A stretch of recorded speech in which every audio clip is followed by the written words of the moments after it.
Okay, welcome to today's live stream. I wanted to try and sculpt on my own channel. Today we're going to be sculpting this design by Chrissy Zulo. It's Maleficent, and let's try it out. Here we go. I'm not going to lie, I'm kind of nervous. Let me know if the sound sounds good, if it's weird, low, high, whatever. It's kind of pinging into the yellow, so let me know. I'm actually streaming through my Mac instead of my PC, so it could have some issues, so please let me know. Anyway, today we're going to be sculpting on Nomad. This is Nomad rather than ZBrush. I absolutely love ZBrush, don't get me wrong, but sometimes I like to sculpt on the go, and Nomad is a fantastic way to do that. And we are on my iPad. You can't see my hands, but you can see my fingerprints. You can see that. And I'll be kind of teaching a high level of how Nomad works on this, okay? So first of all, if you want to navigate, you just use your two fingers and move it around like this. And if you want to zoom, you just pinch just like this, just like Procreate. If you're used to Procreate on the iPad. Actually, I'm going to change my colors over to more of a Maleficent type color. All right. Okay, so just like when I start out in ZBrush, I usually like to start out with a sphere like this, and you can orient your scene by clicking on this it's called a navigation cube up here, even though it's a sphere. It used to be a cube. So you can click on this to go to the front, the left, whichever one you want to do. And this sphere is just, if I turn on the wireframe, you can see it's just a subdivided sphere, nothing special. And I do have my brushes hidden up on the top right. And the reason I have them hidden is because I'm right-handed and I don't want to accidentally hit any of the brushes with my palm, okay? So I hide those, and you can set some of that stuff up underneath the settings here. And there's two areas where you can change the settings, but see where it says hide toolbox right there? That's where you can do that. So super simple to do that. All right. I have two chats. I'm kind of looking. I'm only streaming on YouTube today. I'm just trying it out. I may stream multiple places in the future, like Facebook and Twitch and stuff like that. We'll have to see how it goes. So, okay. Now, to add another object in the scene, there are several ways to do it. But how I'm going to do it is I'm going to hit clone up here on the top left. And then it doesn't clone your object until you go to drag it. So I'm going to grab this arrow and pull it down, and now it's cloned. You can see that I have a new object here, and I can just start to pull it forward, pull it down, just like I would in ZBrush. And now I can go over to my Move brush. And what I like to do with my Move brush is I like to turn down the intensity quite a bit. Here, let's save this. Maleficent, okay. Okay, it's always good to autosave, leave that on. Hey, what's up, Steve? How are you? Welcome. Okay, so what I was saying is I recommend turning the intensity of your Move brush down to about half. Okay, then it'll feel better when you're moving stuff around. Otherwise, it's a little too quick. And then we can just kind of drag the face down to this pointy chin that Maleficent has. And what's nice is if you want to select different objects, you just tap on them with your finger, and it will pulse a color shortly, and then you'll know that you have that object selected. Then I'm going to select the gizmo down here. Excuse me. And that gizmo will allow me to go in here and further edit. I'm just going to scale this down. She kind of has a tall forehead. So I'm going to bring it up a little bit like this. And go back to the Move brush and continue to move the chin like this. And I'm going to show you how to merge these objects. It's very similar to merging objects in ZBrush, but it uses a slightly different method. Okay. And now I want to put a neck on her. So there's a couple different ways, like I said, to add objects. I showed you the one which is clone. Another one is going up to this hierarchy right here, this hierarchy button, and then hit add.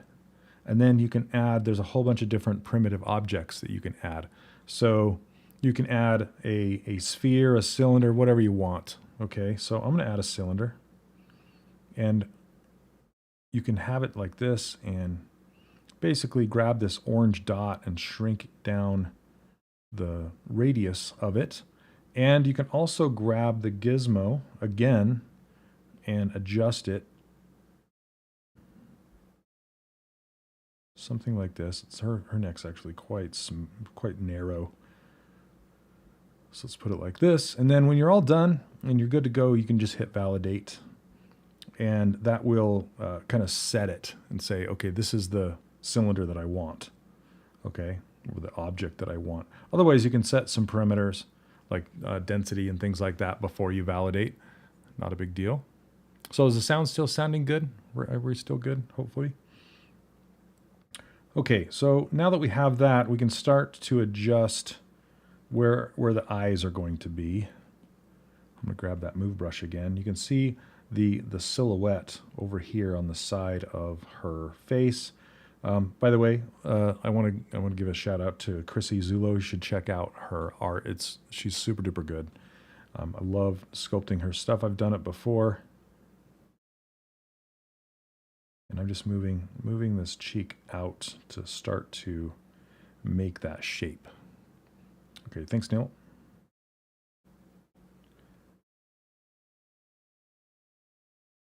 Okay. And I'm using, again, I'm on my iPad. I'm using an Apple Pencil 2, second generation, I guess. And just an iPad Pro that is pre-M chip. So it will still run on older, slower iPads if you can find like a used one, because iPads can be expensive. It will still work on a potato iPad. Like my buddy Matt has a way old iPad, and he's got a version 1 pencil, the kind that has the charger on the back of it, and you stick it in the side of your iPad to charge it, which is not the best design decision ever, but it works. And he's used Nomad on his iPad, and it works just fine. Are these fingerprints annoying, by the way? Are they distracting? I can always turn them off. Grab the side of the head. Give her quite the tall forehead.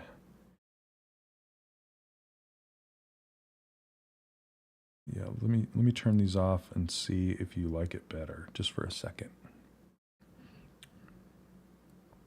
Is that better? Or do you like to see where my fingers are pointing? Okay, and this, just by default, this is set to HDR lighting. So if I go to this little sunshine, you can see it's set to PBR on the top here, and then environment down at the bottom. You can switch out these images. You can go get new images and import them. I like this one a lot. It's nice and even. Okay, and then let's see, I'm just going to continue. I think her chin is a little too long. Shorten that up a bit. And she's got the tallest eye sockets I've ever seen on a cartoon or otherwise. I like the thumbprints. I do not use a keyboard. I'm just using my fingers and my pencil. That's it. So you like those? Okay, I'll turn them back on for now. Okay, tell me if they get too distracting. I don't know if, no, it's not. Okay, sometimes I can show you what my setup looks like, but I just have it in my lap. So if you can see in the little camera, I have it on a Sketchboard Pro right here, and it's just in my lap. I just have this in my lap. So It's not, yeah, it's, I can take it with me wherever I want to go. And oh, you want them off. Okay. Okay. Cool. All right. Well, let me know if you want them on. Okay, so now what I want to do is just start to, I move my microphone, sorry, is I can add a little nose here and just start to push in the eye sockets. Now these are in different, these two pieces are in different objects. So if you look at the hierarchy, I have the cranium sphere, the muzzle sphere, and the neck, those three pieces.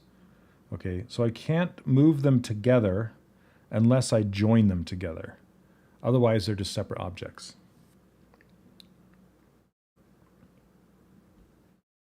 I like to keep them separate for as long as I can. And when you combine them together, you're not stitching them, you're just putting them in the same object. Okay. So another way to add another object, well, I was going to, I'll show you the insert. There's an insert, and you can just grab a new object like this sphere over here, right over here. And then you can just insert it like this. But I want it in the center. Usually when I need an object in the center, I will use the hierarchy and just hit add sphere like this. And then I'll quickly switch over to Gizmo. I can validate this. Switch over to Gizmo, move it forward, scale it down, and scale it up like this. I like this gizmo quite a bit. It's nice. So the circles will scale non-uniformly, these little circles on the end, and the big outer circle will scale uniformly like this. And then the little rings will rotate, and then these squares will move on plane. You have to be careful because you don't want to move it, accidentally move it off plane. If you ever get your object off center, you can always click up here. Here, I'm going to turn on indicators, but only turn on I'll turn the fingerprints off, just so I can point to stuff. Okay, so basically, see this gizmo up here on the top right here? You can click into that and see how it says translation, it gives some weird number. I can actually type a 0 in there, hit OK, and now I know that it's perfectly centered in the world. You can do that with all your objects in case you get them off center, but every object comes with its own local symmetry, and you can actually turn it on to see the line down the center. So see, if I click on this symmetry button on the top here, I can click on show line, and now you can see there's a line through it. It shows you the X-plane symmetry, which is super nice. Okay. So I'm going to squish this down, and I can start to just shape this nose with the move brush. Just kind of move it around, just like when I'm using ZBrush. I just use the move brush quite a bit. Okay, she's got quite the nose there. Then I'll pull the bottom into the head so it has a better transition. And just kind of nudge the bridge of the nose. Okay. You guys have any questions so far? It's awfully quiet. Usually my live streams have a lot of people chatting it up. I'm just using the move brush to move this up and in.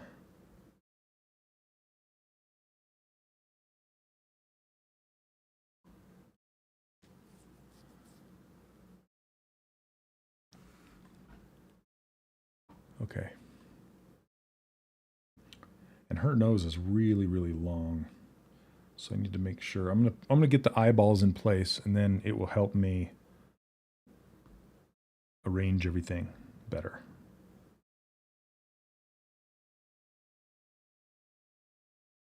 What method are you planning on doing with the mouth? I'm not quite sure on that one yet. I'm not sure. I'll have to think about that one. We'll see. We'll cross that bridge when we get there, I guess. Okay. It's a good question, though. It's a question I have for myself.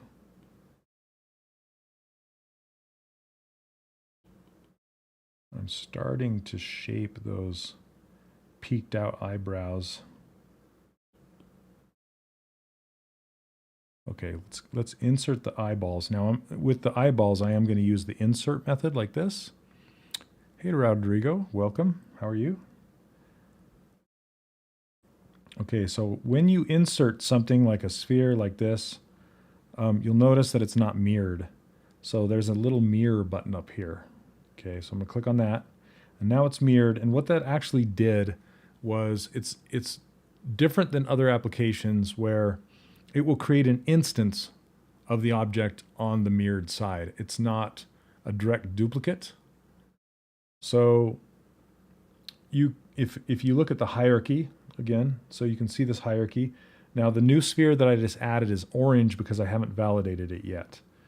And if you look under this menu way up here, there's a circle. If I click into that menu, you can see there's a couple things I can adjust, like the subdivision levels like this, and I can just adjust the radius of it, different things like that. But usually I'll validate it right away. I don't need that stuff.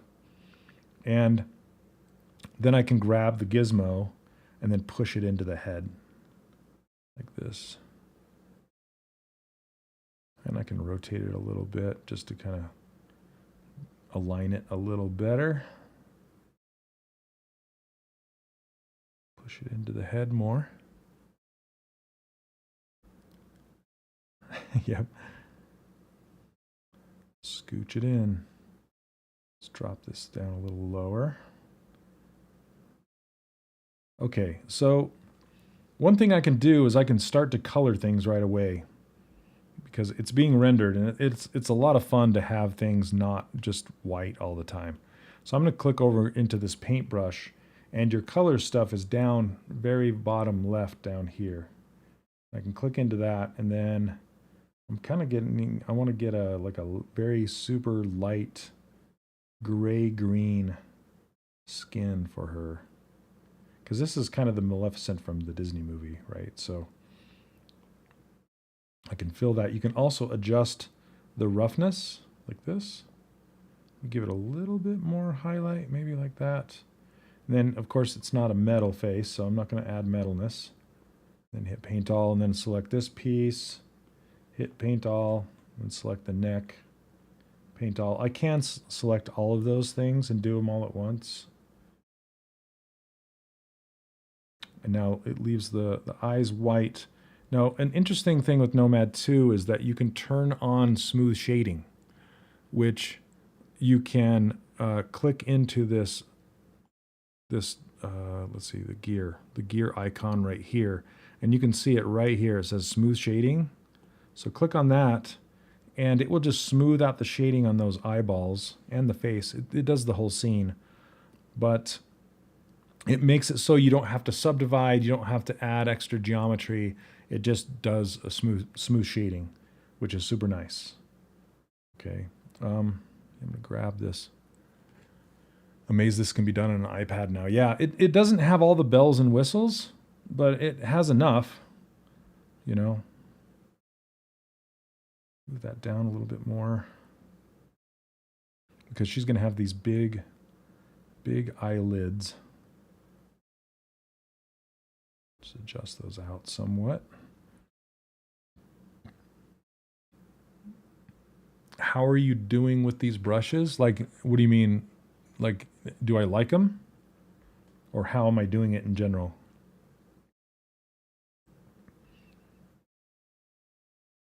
Let's adjust this out.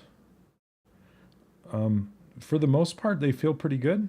There's a few that could use some tuning, and you can tune them by going into this brush menu. There's a whole bunch of different options you can tune. You can also change the alpha, the fall off. Like you can change the fall off of any brush, pretty much any brush. And then there's filters. Like you can turn on connected topology. That's kind of like topological masking. And you can turn on front-facing vertex only. So in case you have something very, very thin and you don't want to move the back side, you can turn that on. Yeah, so there's a few parameters that you can mess around with to change how the brush feels. So, but I'm liking them. It's pretty good. Okay. I want to see if I can't stretch this nose out. Now, I can move the pivot point. So you can see the pivot over here. It has a lock icon on it. I can unlock it for a second, and then I can move that pivot point up here and then lock it back down again. I'm going to turn perspective off. And then I'm going to grab this green dot and stretch that nose out. So it starts to look more witchy. Such a great teacher. One day I'll become one of your students. Oh, thanks so much. Yeah, speaking of becoming one of my students, I do have, I teach the 3D character workshop, which is taught 99% in ZBrush. And then, but it also works in Nomad. The artistic side of things works in Nomad. And then I also have a Patreon that I just started up recently. And that one is kind of focusing down on Nomad for the most part. And I've added some videos there that you can watch and follow along with and learn Nomad. I stretched out the nostril and kind of broke it when I did the scale. Okay. I'm going to bring this down. Not like that. I want to bring this part down, pull it into the face. Because as I moved that nose down, it moved it away from the face because of the curvature of the front of the face.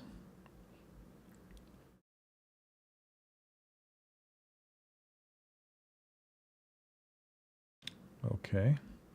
And now that we have that in place, I really love the ability to render my models while I'm sculpting. So that's a pretty unique situation. You can do that in Blender as well, but it's not as fast and it's not as intuitive and it takes a lot to set up. But in here you can just it just does it. So super nice. Okay.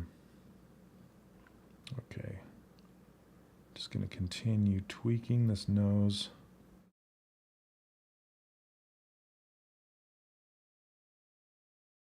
Okay.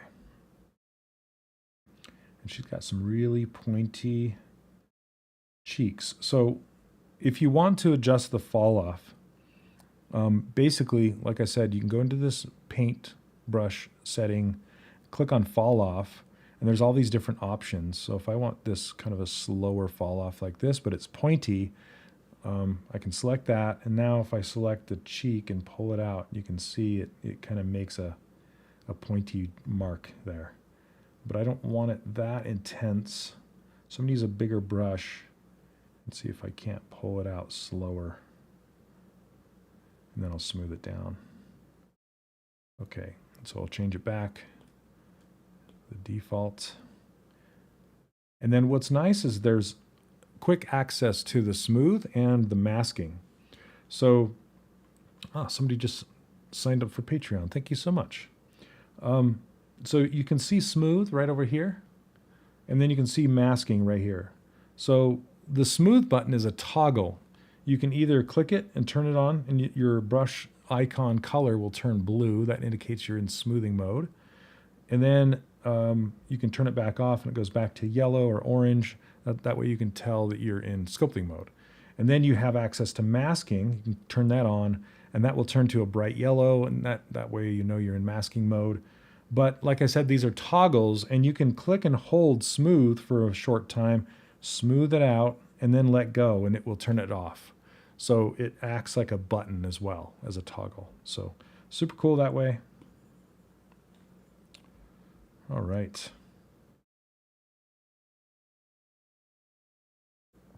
Yeah, for my Patreon viewers, I have a video coming out where I sculpted a space girl. Here, let's just hop over there really fast and show you.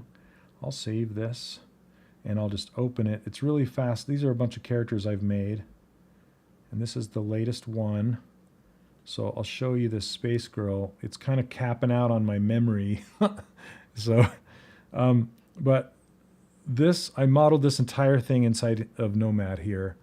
And I did all of the vertex painting, all the different parts, and I was able to pose her asymmetrically while sculpting on it. So that's another unique thing that Nomad can do. And all of these different materials, like these glowing materials, they're super nice. And this has post-processing. So if you look at this camera, you can see there's post-processing. And I basically have ambient occlusion turned on, bloom turned on, which is giving it the glow, a curvature map, which is making all the lines in between things, and then there's an anti-aliasing thing that I'm using at the bottom. So that's all being rendered real time as well, which is just amazing. So, it's really easy to like trim stuff in here. So like you can see that there's these pieces that have been trimmed, and I can just slice and dice like crazy in here. It's really, really fast, really nice. And then you can do transparency, like these glasses are being rendered with transparency, and the eyes have a sheen, like a glow on them. Yeah, super cool. And then I applied some metal to some of the pieces, and they actually look like metal, which is cool. So anyway, okay, let's get back to it. All right, this is not as cool yet, but we'll get there. All right, any questions so far?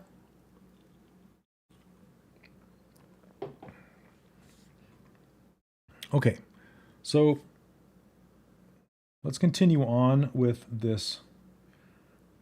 I can merge this at any time. So if I want to merge two objects together, all I have to do is select them both, and there's this selection tool in here. See select right there. And I can select them both just by lassoing, and now they're both selected.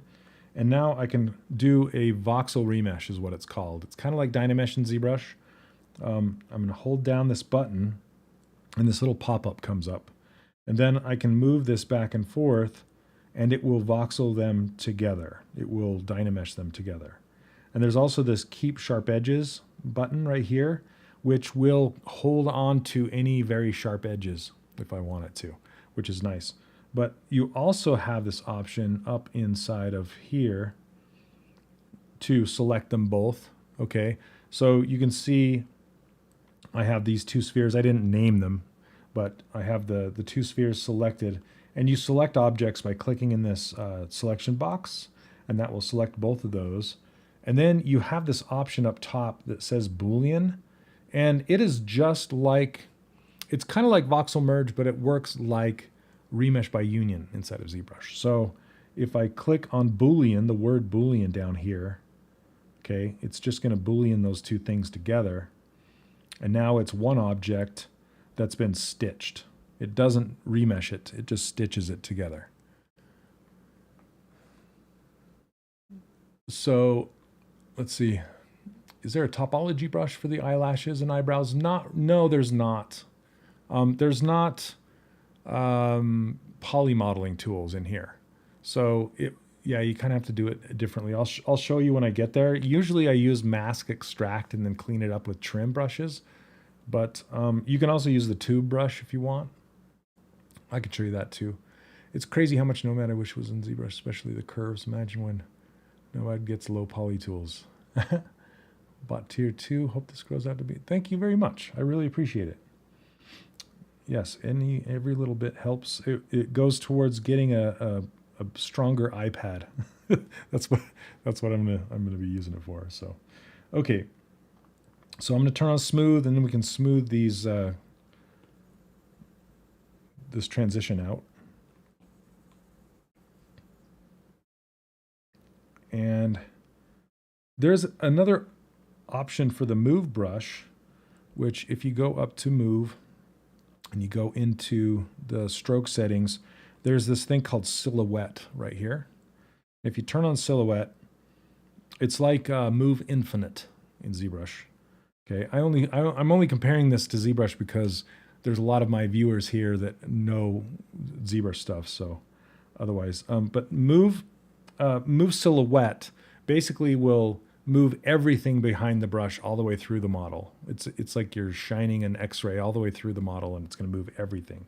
So what I like to do is snap my object directly to a side, like right. And what's cool is I can lock down the rotation so I don't accidentally rotate it. And if I hold down my finger till this turns dark, right up here, you can see it's locked, okay? So now I cannot rotate it anymore, okay? I'm still rocking the M1, waiting for the next update. Oh, nice. I heard about that 16-inch M3 that they've been teasing. That would be amazing. But now I have this Sketchboard Pro that my iPad is sitting in, and I don't know. I'd have to get another one, I guess. I don't know.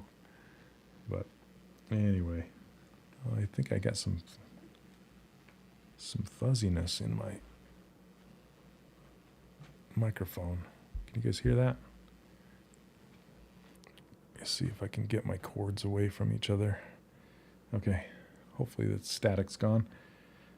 Okay, so this is locked down. So I can zoom, I can pan, but I can no longer rotate, which is nice because now I can use the Move Silhouette brush, turn that silhouette on, and you have a bunch of options. You have X, Y, Z, and View, and if snapped and closest.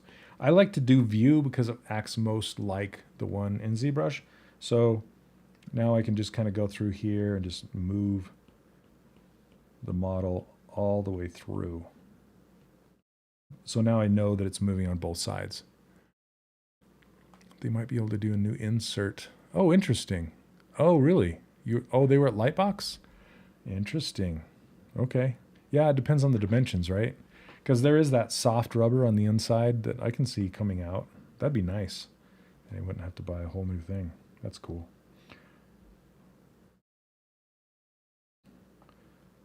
Okay. So also you guys, you should check out Steve's stuff.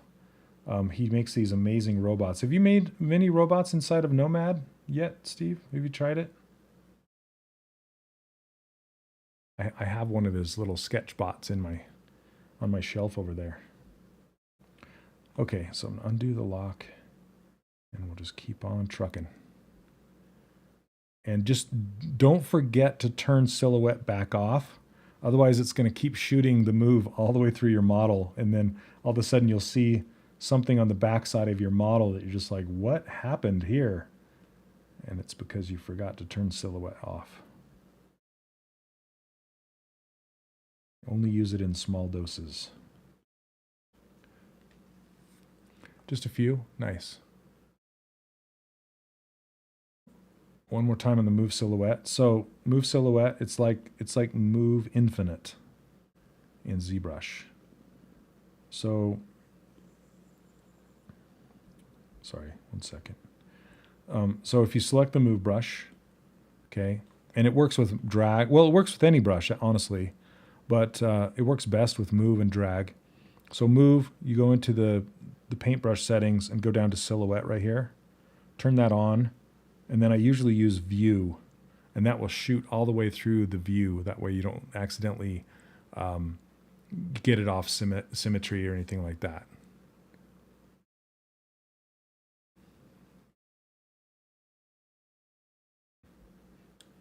Okay, sweet. All right. And then turn it back off when you're done. Don't forget. Okay. So let's give her some eyelids. Okay, so for this, I'm just going to go into the hierarchy and duplicate this. You can go into these three dots and hit clone, and it'll just make a clone of it. And now I'm going to rename this one eye. And I'm just using the keyboard. You guys can see it, the keyboard that just pops up, and I just type it with my fingers. And then I'll just call this eyelid. Eyelid. And I don't specify left or right because it's an instance. Okay, and then this is, well, I don't have to go through and name all these, but just so I know what's what. There we go. Okay, so this eyelid, I want to grab the gizmo and make it slightly larger. Okay, and now this is the trim brush. The trim brushes are amazing. So I'm gonna grab this trim brush, and this is the beta. So I don't know if this option is live yet, but the developer is adding a new thing called Boolean, and it basically creates a temporary object invisible. This is how I understand it. A temporary invisible object that it uses to Boolean out. So it's like a long version of an object, because a Boolean is cleaner and more predictable than trying to slice through something. So that being said, there's a whole bunch of different options that I can use to trim with. You have lasso, polygon, line, rectangle, and circle. Okay, so those are all the options. Now with this lasso, I'm going to keep auto validate on for a second, because I want you to see how I can just swipe through this with a lasso. Like if I draw a line through here like this, it will just trim it off like that, just really fast. It just cuts it. So I could go boom, and there it goes. There's my eyelids, kind of a thing. But I want to be a little more precise than that. Okay, and now I'm noticing, hold on a second, I want to adjust some things before I do. I want to move the eye tear duct down. I'm noticing how low her tear duct is down here. And I'll move the nose to match here in a second.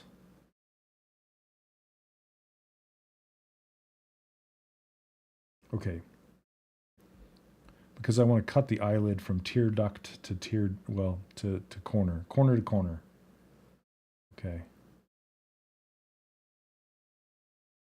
Okay, so let's go click back on make sure I have the eyelid selected, and then we're going to align the camera up to be how I want to cut through this, how I want to trim it, okay? And then here, I'll turn that symmetry line off. We don't need to see that anymore. Okay, and now I'm going to select the trim brush, but this time I'm going to select polygon. And polygon is a line that you can draw in space. And let's go ahead and lock down this view. Okay, I just locked it, so I can't rotate it. I can move it, but I can't rotate it. And then I can start to draw the shape like this. Okay, and you can see how precise this is. So I'm just looking at the line cutting from side to side, and that way I can adjust the arc. I can actually put another one right in the middle and even get even better here. Okay, and there's the arc. And then when I'm done and I'm ready to slice it, I just hit this green dot, boom, and it slices it. Now, the reason it looks kind of chunky along the edges, let me switch over to a move brush, is because I have smooth shading turned on. Okay, if I turn off smooth shading, you'll see that it's super clean. See how clean that is? But it's not being shaded smoothly. So I want to do a couple things. I'm going to grab the gizmo again, and I can see that I made it a little too thick. I'm going to bring it on down like this.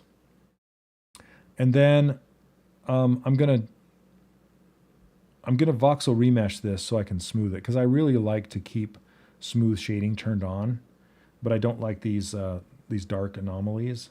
So basically what I'm going to do is Let's go back to Move Brush so we can see this, and we can see our wireframe. This is how it looks, okay? And what we can do is, well, I'm going to subdivide this a couple times just so I can get a better voxel remesh, because a voxel remesh will actually remesh the lowest subdivision level. Like, it doesn't have subdivision levels, but it will remesh the unsmooth shaded version, so it has facets, and so it will bring those facets into the remesh. So I'm just going to subdivide it a couple times. Okay, so now it has more resolution for me to then voxel remesh. So if I go voxel, and I can roll this up and down, and it will give me a preview of what the little squares are going to look like. So I can crank that up, and I'm going to click on Keep Sharp Edges, hit Remesh, and then it will, multi-resolution will be lost. Say OK. And now it gives me this nice, clean eyeball. Okay. And you can turn wireframe off, and you can hit Smooth, and then now you can smooth that down and make it nice and buttery. It looks nice. Okay, so now we can start to shape that. I want these eyelids to be a little taller. So I'll make sure I get the Move Brush going, and then drag these up. Make them a little taller and a little more shaped the way I want them to be. Bring this on down, and then we can color these. Like, I think Maleficent's eyelids are purple, aren't they? Yeah, that whole area is like a purple. So let's do like a light purple. Go to our paintbrush, go to like a light purple color. Sure. There we go. And now I can start to smooth this out in between the eyes, just so it's not that sharp edge. Okay. Easy peasy. And then we can, in order to create the eyelashes and the eyebrows, I'll show you two different methods just so you can see them. So for the eyelashes, let's use the tube brush. Okay, so I'm going to go in here, grab this tube, and then I'm going to turn on snap to start out with. It's over here, right there. And then I'm going to pick the path rather than the curve. I can pick the curve and just draw it along here, and that works just fine. Or I can do the path, and it's a little more, here, let me go reset that. Okay, it's a little more predictable, this path. Okay, and then while the line is being drawn, it's in world space. It's in screen space. Okay, now as soon as I validate it, like hit this green dot, it becomes world space. So it's actually physically in the world now. Okay, and it gives me some options. Like I can pull this out here. I'm going to turn snapping off. I don't want it to snap anymore. Okay. For the project that you worked on, did you ever have to model the character with the eyes closed for rigging? No, that's typically a film thing. It's for film and television to have their eyes closed. For gaming, you typically model them open. Okay, so with this, what I can do is I can adjust the radius on it now. So there's this little radius button right here, and I can move this orange dot, and it will change the radius of the whole curve, the whole tube. And if I click it again, then it will give me one at the opposite end. So now I can go thin on this side and thick on this side. And if I click it one more time, it will give me a dot on every single dot. So every knot will have a dot. Okay, I'm going to thicken this up a little bit. And I want to mirror it over, so I'm going to hit mirror, and it'll mirror it. Okay, and then I want to scoop it up like her eyelash is doing over here.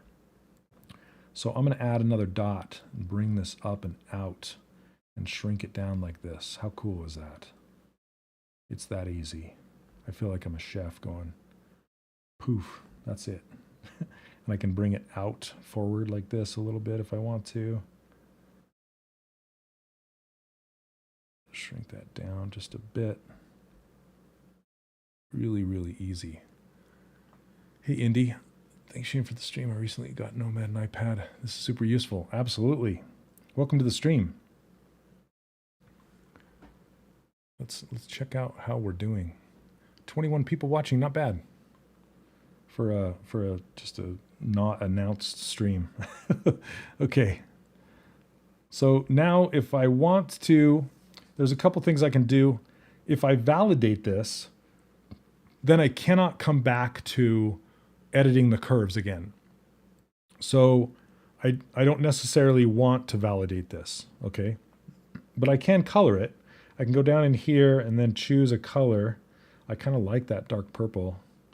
So let's go dark purple like this and hit paint all. And now we have dark eyelashes that we can continue to edit. Now, the only time you would ever need to validate this is if you wanted to paint specific details on there, like a gradient or something like that, or if you wanted to sculpt on it, like physically grab a brush and sculpt on it. Those are the only reasons you need to validate it. Otherwise, I suggest leaving it not validated so you can make it, so you can continue to edit it, okay? Now, that being said, I can adjust the profile. So right now it's just a round tube. And it works for these eyelashes, it's just fine. But if I wanted to give it kind of a flatter profile or something like that, what I can do is click on this profile, and by default, it's a cube. Okay, the profile is a cube. Let me pin this. Okay, so it's a big square. And what I can do with this is I can grab it and move it real time. So I can adjust the profile. Whoops, I didn't mean to do that. If you ever make an extra dot and you want to get rid of it, you just drag it next to its neighbor till it turns red and let go, and then it'll go away. Okay. So there we go. We can kind of change the profile so it looks like it's skinnier, but it sticks out away from the head, more like some eyelashes. And then I can come in and edit it so it's actually thicker, like that. It's not crazy. Yeah, the sharp edges are nice. So like this, let's see, is it this edge? No, it's this edge, okay. There we go, nice and sharp. So this is the outer edge. And I can round it if I want to round it. And there's also this Catmull ROM, which will round it like this. And it's a little softer, not so super sharp. You can thicken that up just a little bit. And you can turn snapping off on this grid so it doesn't snap. And you also have this ability to twist it. So see this twist right here? I can turn on twist, and then I can go through here and twist it around. But I don't necessarily need twist, but you can have it on every single dot if you want to twist any of these dots to match. It works better if you're doing hair and you're wanting the hair to like cascade down around a face or something like that. So let's see. Did you know you can multi-select meshes by holding the smooth button on the lower left-hand side, and if you drag outside of the mesh while doing it, you can get a multi-select lasso tool? I did not know that, Johnny. That's awesome. Thank you. That's way cool. Okay, let's try it out. So if I grab smooth, my lasso, there you go. Quick tip by Johnny. Thank you so much. That's awesome. Okay. So now that we have that, let's work on, and I'll show you how I would do eyebrows. Okay, I'm almost tempted to start building this head thing before I do the eyebrows, just to kind of give me the exact location of where I want them. But I guess I can always rebuild them later if they don't work out. But okay, so I have this head selected, and I was going to talk to you about, it's called Mesh Extract, okay? So I could do the eyebrows exactly how I did the eyelashes and do a tube tool and go across the surface like that. Or I can hold down, or I can toggle my mask brush, and then we can just do, we can just paint a mask on here. Now the mask is going to be dependent on the resolution of your underlying mesh. Okay, so you have to think about that. And basically you can do a mask like this, and if you want to delete the mask, you can click on this unmask button right here, and then you can go like this and make it straighter and get narrow like that. Let's see here. Now, one thing about the iPad that's not as nice as the Cintiq is it has touch capabilities. So sometimes your palm will touch the surface of the iPad and do things that you don't want it to do. So you either get a glove, or you can have palm rejection turned on that doesn't quite work as well as you think it should. Or I kind of scoot my model over to the side so I can rest my hand on my sketchboard and then do it over here. That's why you see me kind of push it over here, and then I can rest my hand there. Okay, so I'm not sure exactly how well this is going to turn out. We're going to try it. Okay, under the mask menu, while you have mask selected, there's this little splotch. See it up here, this little splotch? You can click on that, and now you have some mask settings. You can clear the mask, sharpen it, blur it, invert it. But you can also invert the mask by tapping on the background, and that will invert it like this, or with your finger. Okay. But you have these shell options. There's like, you can go positive shell, negative shell, or halfway in between. Okay.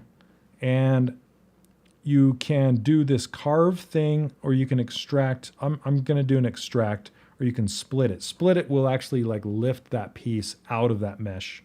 It'll cut it like a split brush would. But I want to extract it. I want to bring it out and give it thickness. Okay. Now there's no way to see a preview of how thick that's going to be right now, but and you have to pick shell, okay? And shell is going to be the thing that gives it thickness. If you click on none, it's just going to like cut the eyebrow out and give you a new object without any thickness. And a fill it's like doing a close holes in ZBrush. It's just going to try and fill it. But if there's nothing there to fill, it's just going to give you another mesh on the back side of it with no thickness. So we're going to pick shell, and this thickness up here is what determines how thick that shell is going to be. So I'm going to hit extract, and that's way too thick. Okay, so I'm going to undo that, go back to my thickness, and just roll it down, and then try it again, and that's better. See that? So now we have these eyebrows. I probably prefer using the tube method, but this is, I wanted to show you another thing you could do. So I'm going to hold down mask and hit clear mask. Now that we're done, grab this, and it's being soft smoothed. Again, that's why you have all those chunky edges. So if I turn off smooth shading, you can see it trimmed it really, really clean and smooth. It's clean, right? But the smooth shading is kind of making it look chunky. So I'm going to turn smooth shading back on. I'm going to solo this. The solo button is down here, right there. So we're just looking at these, okay? And then I'm going to turn on wireframe so you can see what it did. It's actually a really nice extraction, okay? But we can voxel remesh that with sharp edges turned on and crank up the resolution, hit remesh, and then we can smooth it down. So just kind of make it a little cleaner, a little not so sharp. And then we can fill it with our color. We can remesh this again anytime. And this is getting a little tight down here. So let's do a inflate. Now with the inflate brush, I like to crank the intensity all the way down to like 2%. So it just barely functions because it is fast. Like it, yeah, see how fast it is? I just want to slowly inflate it. Just got to be careful. And voxel remesh that, and then smooth it down. I kind of broke it. Let's see. Okay, I'm going to go a little thicker or a little higher on the resolution. There we go. Smooth that down. That's better. Okay. So now let's unsolo this, and we have our brows there. And we can move these around now. But again, I think I prefer the tube brush method to this method. And I kind of want to put the helmet thing on. So again, we're going to do, let's look at this here and see what we want to do. Let's use the move brush. I find using the smart keyboard works. What smart keyboard? Oh, just like a normal iPad keyboard? Is that what you're talking about? Yeah, I typically don't because sometimes I'm in my car, so I can't really have a keyboard out in my car, you know, and I lean it up against the steering wheel and just sculpt away like this, and it works really well. Okay, I'm just going to change the silhouette of her cheek, her jawline, so it just does a slow curve, and she doesn't have ears.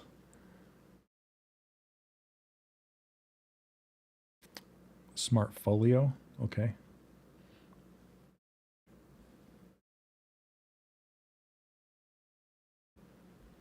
Okay, so I'm going to take the head here, maybe raise it just a little bit so it kind of is set up to flow up into those horns. And then I might as well connect the neck while I have it here. Just squeeze this together a little bit to give it some shape. Okay, my symmetry is not turned on. So if you ever do something without the symmetry turned on and you need to get it back, it's really easy to just go into the symmetry tab up top, and it has this mirroring from right to left or left to right here. And you just click on one of them and hit yes, and then it will just do it. It's like a mirror and weld kind of a thing. Okay, let's take a look at the voxels, crank them up a little bit, remesh that, smooth it out. When I'm just sculpting and not talking, this goes very, very quickly in here. I love this holding down smooth and selecting. Hold on, autosave. I love this tip. Come on. There it goes. Okay. Select both of these together and then do a Boolean. I don't want to voxel remesh what's going on here. Let's look at my... Is one of them mirrored? No. Boolean. There we go. That should do it. Yep. Okay. So now I can go back to smoothing this out. Symmetry's turned on. So a Boolean is not a voxel remesh. So you can see it's kind of trying to hold on to the edge right here. And I'm actually going to remesh it now. So let's crank this up. Something like that. Remesh it. I just eyeball it. I don't really pay attention to the numbers. First timer, sounds fun. Sculpting with a nice view in your car. Yeah, exactly. Like, or I've gone to like a coffee shop, just sat in a coffee shop and sculpted away. So here's a little tip for you. The brushes inside of Nomad, they can go to 100, right? So this smooth brush, you can take it up to 100 and smooth with it like that. But it's like Spinal Tap, and you can take it up to an 11.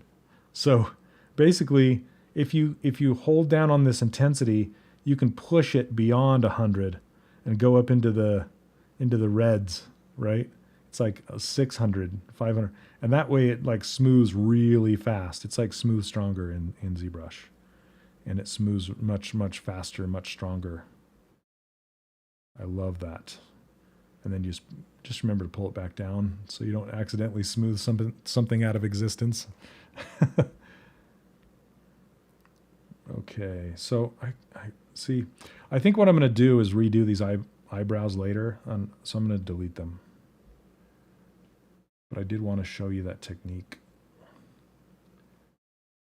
Delete. Okay. Because I want to pull the brow line forward more. Okay. Like this in the silhouette.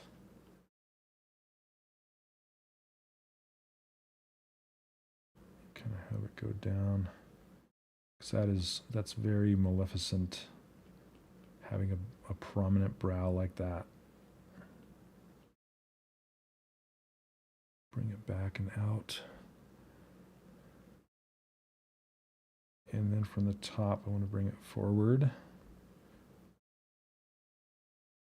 And then have the whole thing kind of go up from there.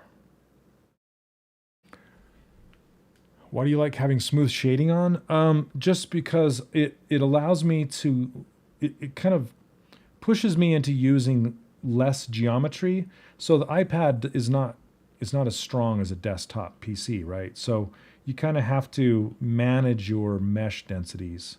And it's much easier to manage if you're not wanting everything to be super smooth, like wanting to subdivide everything. So I just find myself turning on smooth shading, so I feel like I don't have to crank the density as much. Does that make sense? Hope so. Bring this down to aim at the nose a little more. Okay.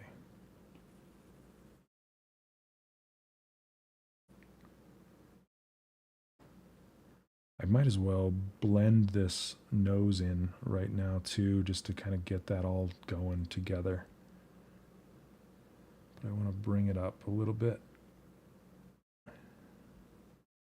Sometimes I find myself holding my breath when I make some of these movements too. It's funny. So if you do the same thing, you're not the only one. Okay. Man, I'm going to use that all the time. Holding down smooth and selecting multiple objects, because now I can go into here, Boolean, where are you? Why doesn't it? I don't know why it doesn't let me.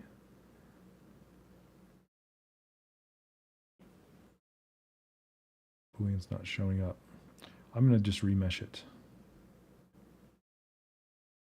There it goes.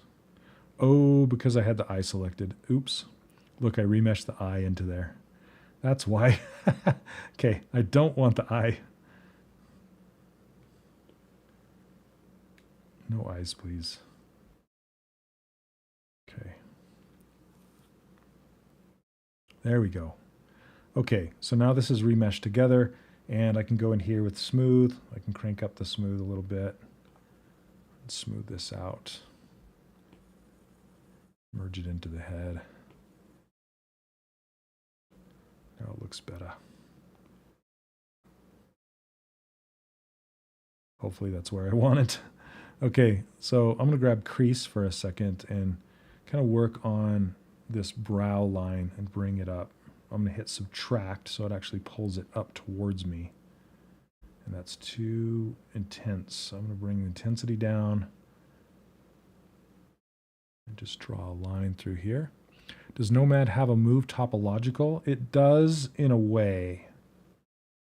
It's just the move brush with a setting turned on. And where that setting is if you go to move and you go to brush, go to filter, and it's connected topology right there. So it's that little dot or that checkbox. So it's turned on by default. Yeah. Let's grab the flatten brush.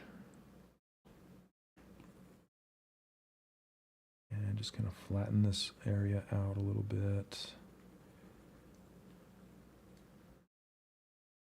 Smooth it down. Being kind of meticulous with this. You can also turn on matte caps, like material captures. It has those in here. If you're having a hard time seeing your sculpt because it's being rendered, you can always go over to the sunshine, change it over to matte cap, and then you can pick one of these. There's a whole list of them. And like if I choose this white one, you can still see the vertex paint, and you can see your model just a little bit better, what's going on with it. But again, I don't know what it is. I just like sculpting with everything being shaded at the same time. So I'm gonna kick back to this, and I can turn up the exposure so it's brighter. You don't want to turn it up too bright because you don't want your whites to blow out, but it's probably too hot. Maybe like that. Is that good to see? Okay. And I guess her eyes are like a yellow too. So let's do yellow eyes. Let's get those going. Maybe like this. Yellow. Okay. Active crease. Now this crease brush, it's like a mix of the Ma Cut brush and the Damien Standard brush in ZBrush. It's not one or the other, it's kind of both. It pinches and displaces at the same time, which I kind of like.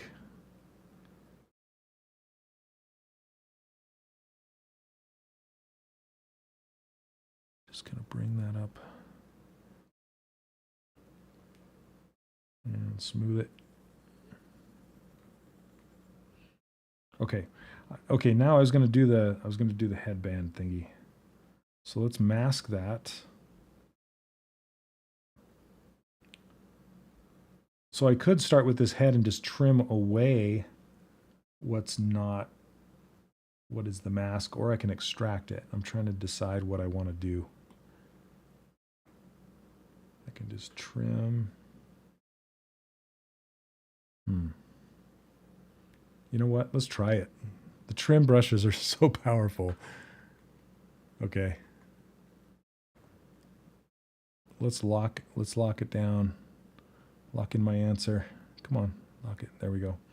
And then I'm gonna duplicate this head. Let's rename this head. Okay, and then let's do a clone of this. And what is it called? A cowl, maybe? Cowl? I don't know. I'm just making it up now. Okay. And let's use the trim brush.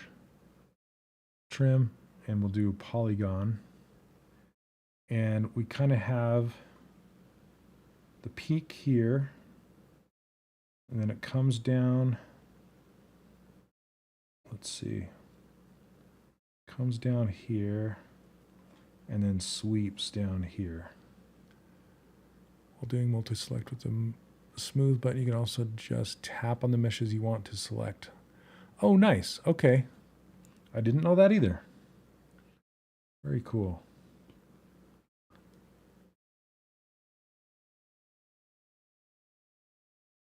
Okay, so this goes down around her chin, like about here. It goes up above her eyebrow. I don't know how good that's going to look. Let's put one more back here to bend it and get this a little closer. Okay. I don't know I assume that the point in the front of her face is not going to look good. We're going to try it anyway. And I can adjust it after the fact. I want to make a point right there. And that comes down to where the eyebrow ends, right over here.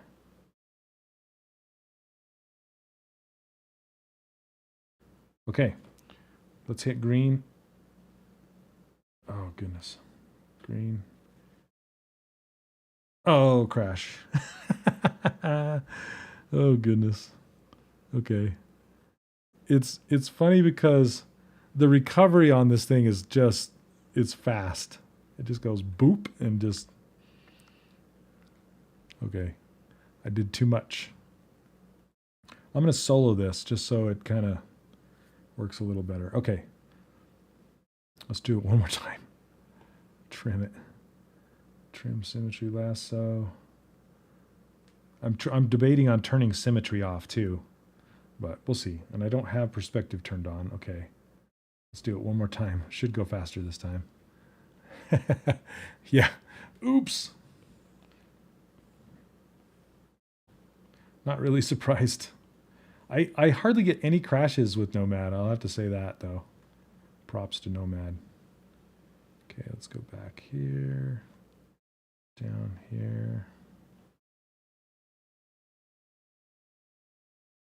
Okay, something like that.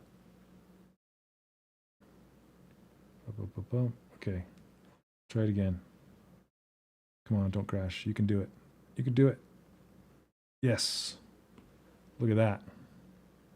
Okay, now let's see what we got. Yeah, that's funny. It takes on whatever material, actually by my request, it takes on whatever material that you currently have and does it. Okay, so yeah, for sure, right? So basically I can use this eyedropper to eyedrop this material and then fill the whole thing. It's actually going to be like a dark whatever. So anyway, I have this, and I can. I'm trying to think if I want to do it the other way now. I think I do. Do I? Gosh, it's always a puzzle, right? Every character is a puzzle. So let's unhide everything, and then make sure I have this cowl selected, because it didn't give me a good offset. So I'm actually gonna, I tried trim. I don't think I like it. So I'm gonna go and delete that, grab the head, and we'll do it the other way. Mesh extract, and that way we can get it exactly where we want it to on this point right here. Like this. Now you can see why I didn't want to do the eyebrows until I got this cowl in place. Every time I say cowl, I think I'd like Simon Cowell.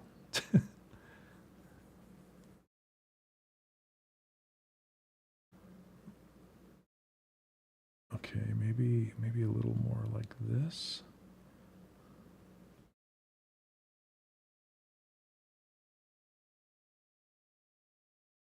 Okay, and then down around. Again, I have my hand leaning on my desk. What is it called? Sketchboard Pro. My hand really doesn't slide very well along it. I did get some gloves that I should probably be wearing. Okay, so let's just bring this line back so I can get a bigger masking brush and fill in the rest. Now, what I can do is I can lock this down. Come on. It's kind of easier with your finger. Is I can do the same thing with masking, where there's a mask. It's called select mask, like this. And then I can do polygon, just like I did with the other one. And if I want to reset it, I just select lasso and come back to polygon. But essentially, I can just go like this and bring it back here. And let's do kind of a straight line across the neck and leave the neck exposed a little bit. And pull this up. And so it's just going to mask whatever's behind the thing. Just hit mask, and there you go. Much easier than trying to paint fill it. Okay. Go back to my regular masking brush and continue to fill this in. Okay. Now what I can do is just do a mask extract. Okay, so we'll go under here, and just like we did before with this shell, I think I want it thicker this time. And you can go plus, minus, or plus, minus. So you can go out or in or like equidistance. So I'm going to do equidistance and then give it more thickness. Okay, and then I'll do shell and hit extract, and we'll see what it gives us. There we go. Yeah, that's much cleaner and much more predictable, right? Okay.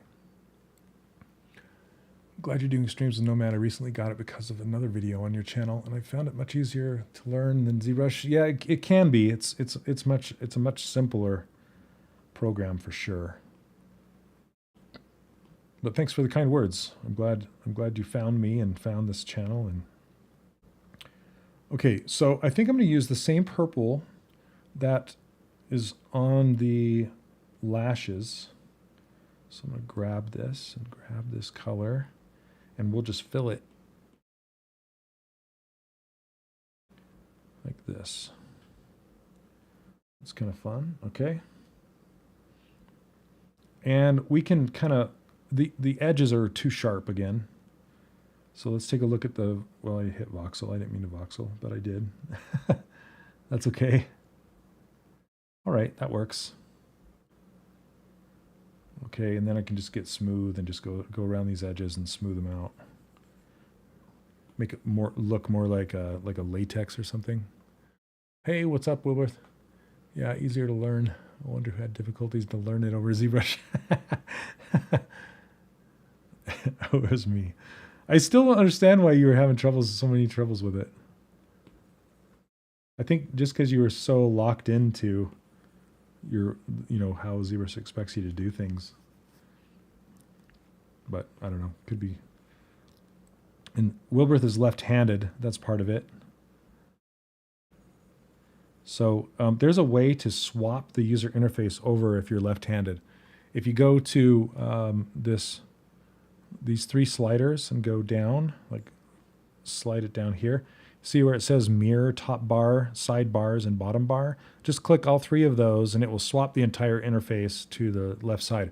And Glenn Southern is also an avid Nomad user, and he does a lot of tutorials, and he's left-handed, and he actually does his tutorials left-handed. So it's okay to do that. Okay, now this is, I've been wanting to try this to see if it works. I could totally use the tube tool for these horns, but I kind of wanted to try something. I don't know if it's going to work, but I want to try a curve. It probably won't. I'll probably have to end up using the tube tool and then chopping it up. I plan on that, in the end doing it that way. But one way I could try to do it is with it's called the tube repeater. So let me save this. Make sure we're saved here. Okay, and what you can do is grab let's insert a cylinder. Okay, choose cylinder. And put it like this. We can mirror it, that's okay. And I can change the radius of it so the top is a little thinner than the bottom. Just kind of make it squattier like this. Okay, and then we can validate it. Turn on the gizmo, kind of set it to where it's going to start. It's a bit bigger than this. Just kind of curve it back and inset it into the head. And kind of turn it this way. Get them a little closer together.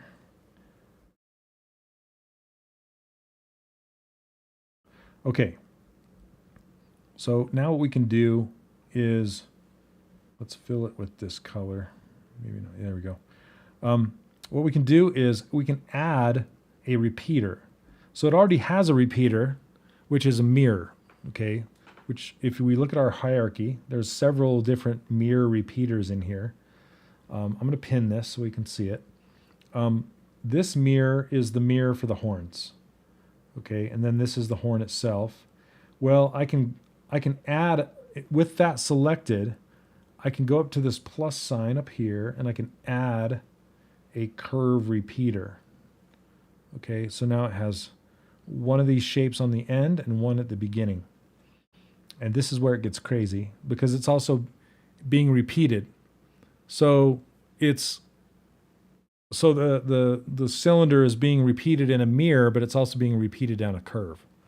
Okay, so I can up the count right here. See where it says count? I can make more of them like this. And then I can click on radius. And just like the curved tube brush, I can adjust the radius like this and make the radius smaller. And let's turn this off for a second so I can see it. And I can also put more knots in here and kind of bend things and add even more if I want to, like this. Make this smaller. See, it doesn't quite follow. I mean, it follows the length of the curve, but it doesn't quite follow each other, right? And it's making like steppies. But now what's crazy about this is I can actually go into the cylinder, right? I shouldn't have validated it because I could have gone in there. Here, I'm going to undo this. I'm going to go back so you can see what I can do. Back to before it was validated. Right there, I think. Is that it? Nope, one more. I need to see the little things on it. That's all the way back. Jeez, there we go. Okay. Mudbox. Oh, goodness. I don't know anybody who still uses Mudbox, but that's good. Okay.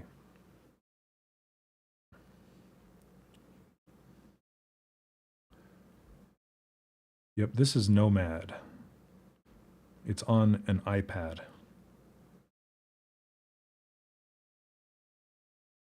I tried using Mudbox back in the day. That's a name I haven't heard for a long time.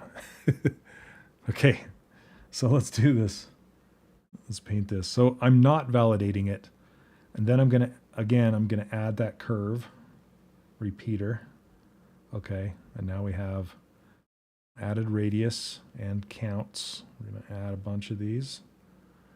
Turn down the radius. Add some points down the curve. Like so. Get a little crazy here. Okay, what I was going to show you is what I can do now is I can go back into the cylinder and I can adjust it. And since they're all instances, they all get adjusted at the same time. And I can make them all longer. So I can adjust them like this. I can't really curve them unless I validate them and curve them a different way. But anyway, that's kind of the idea of the curve repeater. It's kind of fun. You can select it right here and continue to adjust it and make it look however you want. But that being said, I'm probably just going to use a tube. But I wanted to show you. How'd you get the curve repeater again? You just go to add under the hierarchy. See the plus sign right here? If you click on add, there's a whole bunch of different repeaters. There's an array, there's a curve, there's radial, and there's mirror. So all of those are different repeaters. And you can repeat a repeater.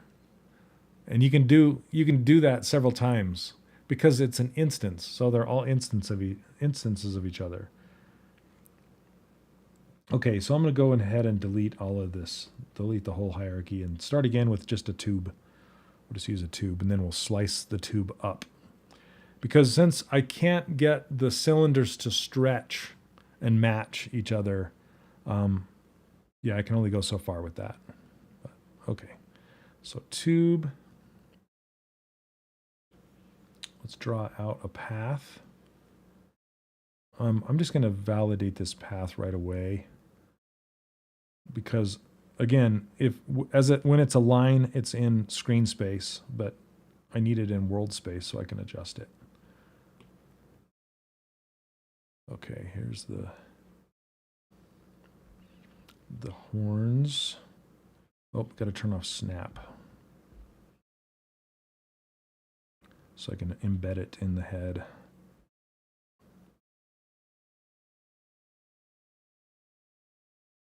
There we go. We can make it purple. Got it. Sweet. I do most of my models in Max, but then use Mudbox to add a bit of realism. Cool. 3D Studio Max is what I used to learn on back in 1998. 97, 98. It was the very first version of 3D Studio Max. And before that, it was 3D Studio on DOS. Did you ever use that, Steve? I don't know what her horns look like from the side. Here, let me go. Let me look at some. Okay, I kind of have it right-ish. They sweep back. Yeah, I got it. Okay, cool. And the tip kind of comes forward just a little bit on the end. Like this.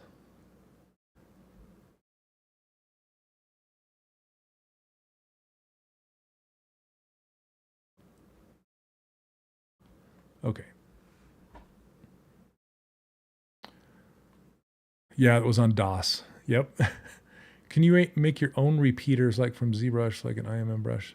Nope. It's just you repeat whatever shape you have along a curve. Okay. Yeah, well, yeah, I did. Your path was wavefront, Softimage, Maya, ZBrush. Okay, so I did. Yeah, it was wavefront alias wavefront on before it became Maya. I used XSI too on Softimage when it was Softimage on Silicon Graphics Workstation at my school. That was a lot of fun. I don't do much organic modeling. I mainly build cars and buildings. Cool.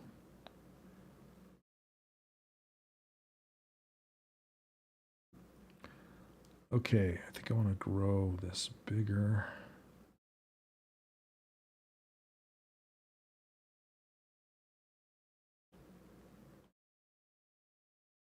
Pull this back.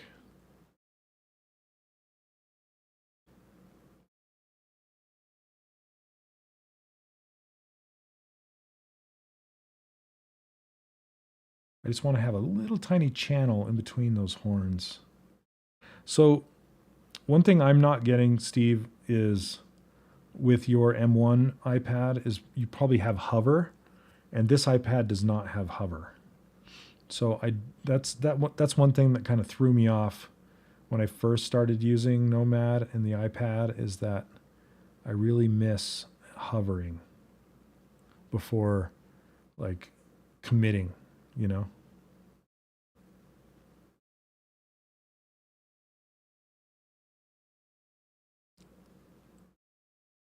Okay, so there's that. Let's work on the mouth. I'm just going to leave those horns as they are for now. What time we got? 1:30. Okay. You don't have hover either. Okay, maybe that's the M2. I thought M1 had it. Okay, let's see. For these lips, how do I want to do this? I think I want to just do what I did with the guy yesterday and just insert a sphere in the center. So I'm just going to add a sphere. Whenever I want something in the middle, that's what I do. I just go add sphere and validate, go to my gizmo, Turn on symmetry. By default, symmetry is not turned on when you add a new object like that. And I don't know what it is. I just want that color. Okay. What tool are you using to show where you're tapping? Is that in Nomad? It is. Yep. It's called an indicator, and it's inside of Nomad. For people like me to show tutorials.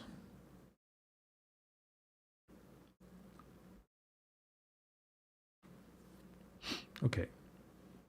Let's grow this just a little bit more.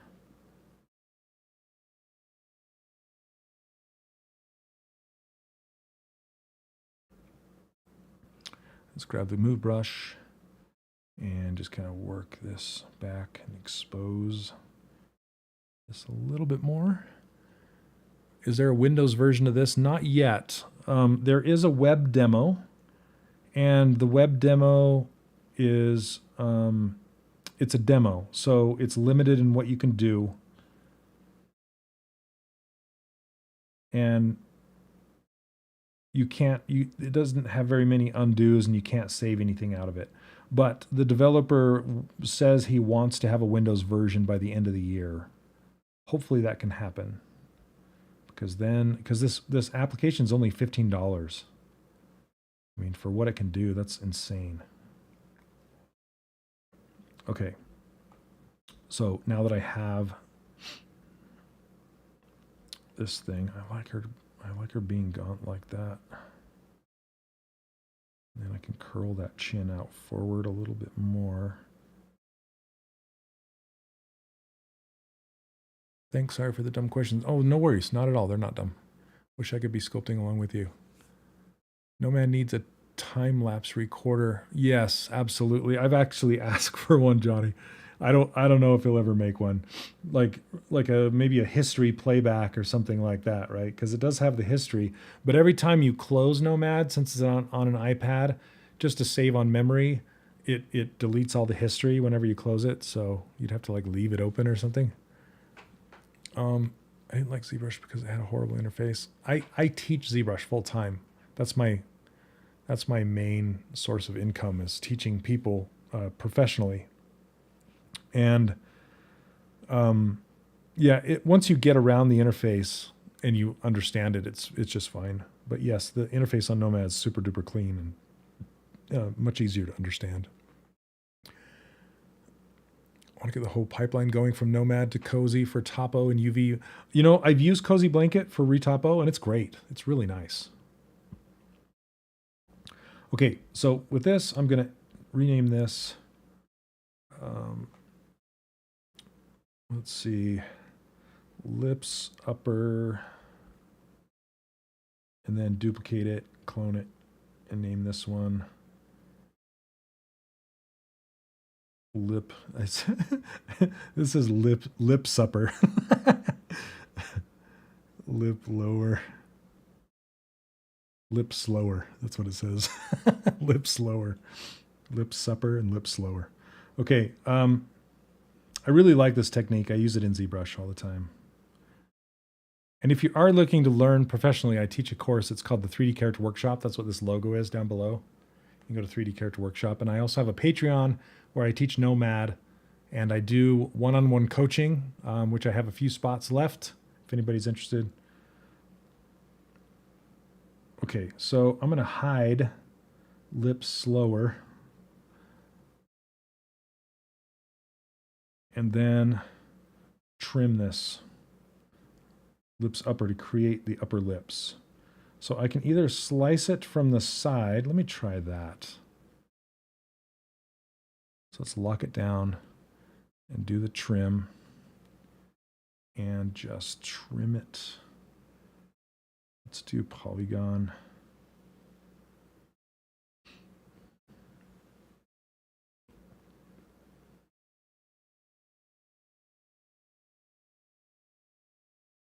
I use Rhizome for UVs, but I heard that's great. But I want to see how good Cozy is for UVs. I haven't done UVs in Cozy just yet, but I've heard it's pretty good. I love the workshop when I'm in a slump. I always throw that on and just watch. Oh, nice. That's fun to hear. Okay, so let's trim this. There it goes.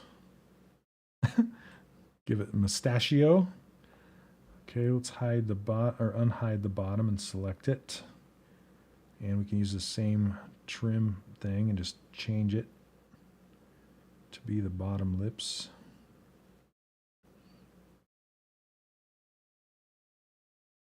Whoops, didn't mean to do that. Let's do flip. There it goes. Okay. Go back to the move brush. Turn off. That's pretty funny. And wrap my UVs in UV layouts. I usually do my UVs in 3D coat. Oh, Hedis. Oh man, that's another one I haven't heard. That's another name I haven't heard for a long time. Good old Hedis UVs. You know, this actually might work for the teeth in there. That's funny. Okay, maybe. We'll see.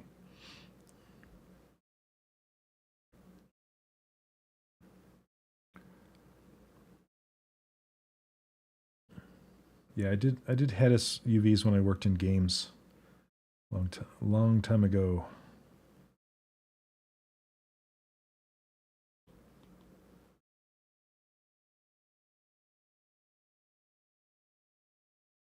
Just nudging this around. Now, I'm gonna retop this because it's giving me this hard edge that I'm kind of fighting with.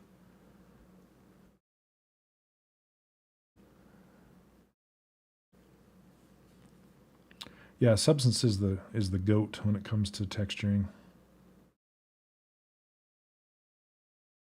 Okay, let's voxel remesh this. There we go. And I want to pull these lips out forward in space and maybe these back.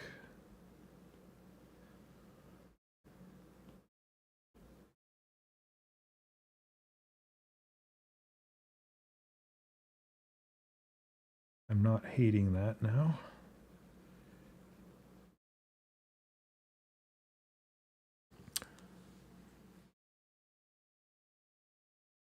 Her mouth is like I don't know what Mechon is.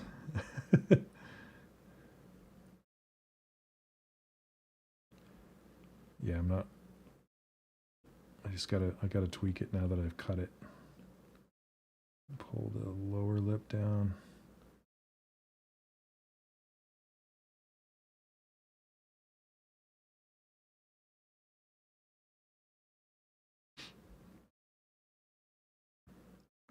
And then let's remesh it.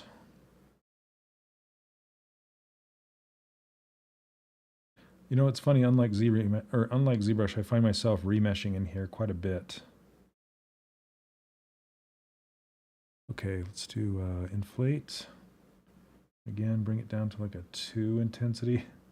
Sometimes I'll even do as a soft alpha on it because it's just so fast. I don't like it. See, it just goes. It's too fast. Oops, I don't mean to do that.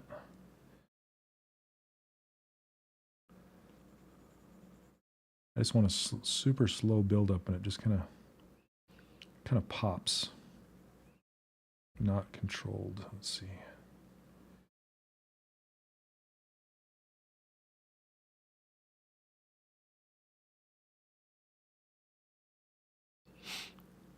Okay, can a remesh cause a crash?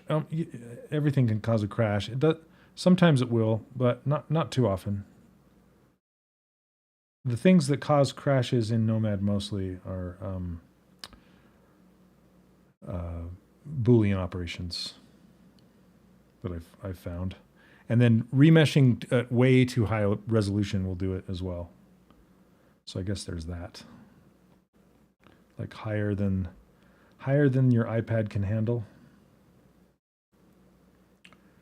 More bacon than the pan can handle.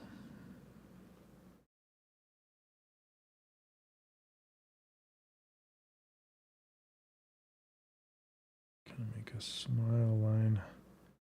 Cut this in.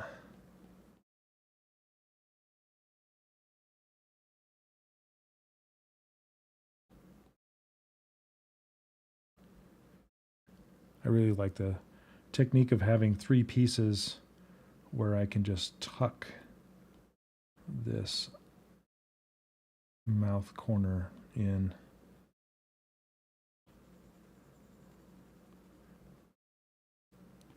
It works pretty good.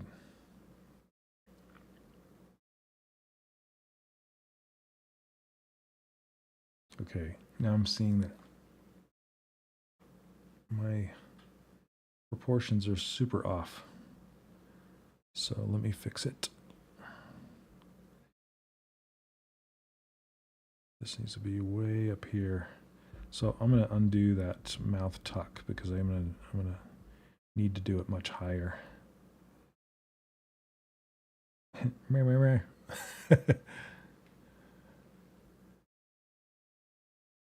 Yeah, the iPad has pressure sensitivity. Otherwise, I wouldn't be able to do this.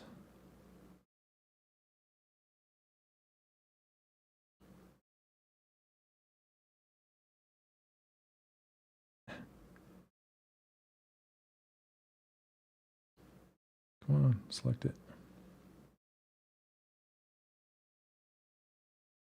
Much better. And then gotta use the move brush to move this stuff back into the face.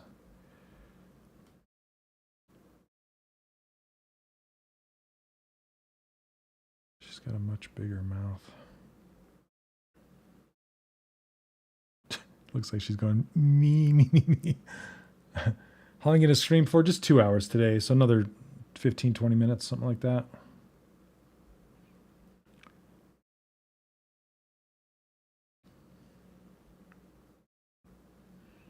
Not too much longer. My iPad's getting hot and my room is getting hot, so we'll have to see how long I last.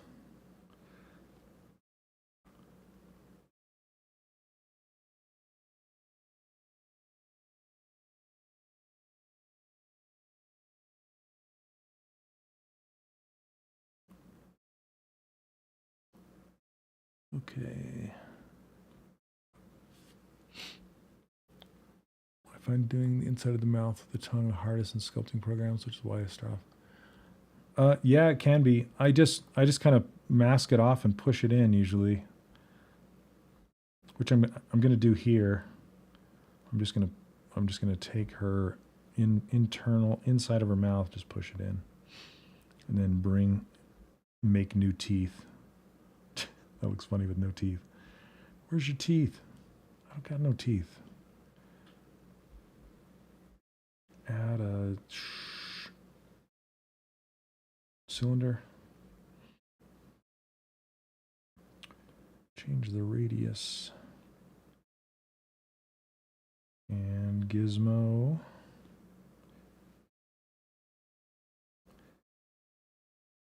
Looks like a mustache for a minute. Mustachio. Go ahead and validate it.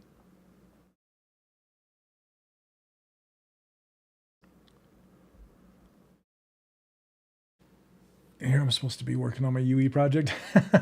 I need to too. I'll just call this my 2-hour lunch crunch benefit freelancing from home. There you go. Are you sculpting right now, Steve? Are you messing with it?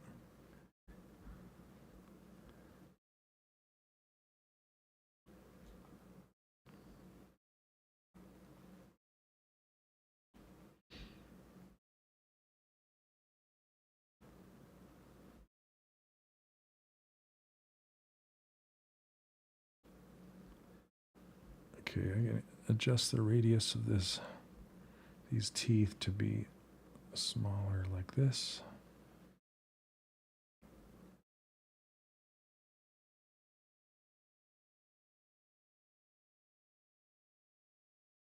I did a bit of Unity before. Yeah, UE. I've used UE a couple times in game development. Not the latest, but I heard the latest is just amazing. Well, I've seen and heard. My friend Ryan is doing some amazing puppet stuff with it. It's really fun.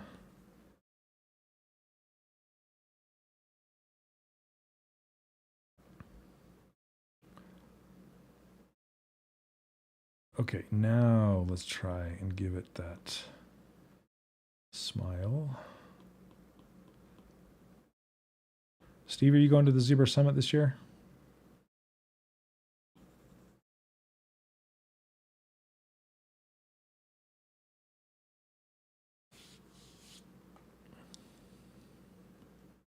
Great refresher as always, as I haven't used Nomad in a few months. Oh, nice. Happy to help.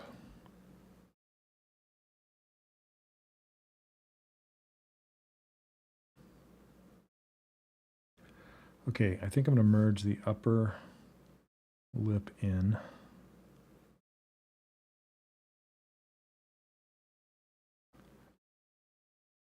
You are? Okay. I thought you would, but just making sure. I don't know if I'm going to yet or not. It's kind of a financial situation thing.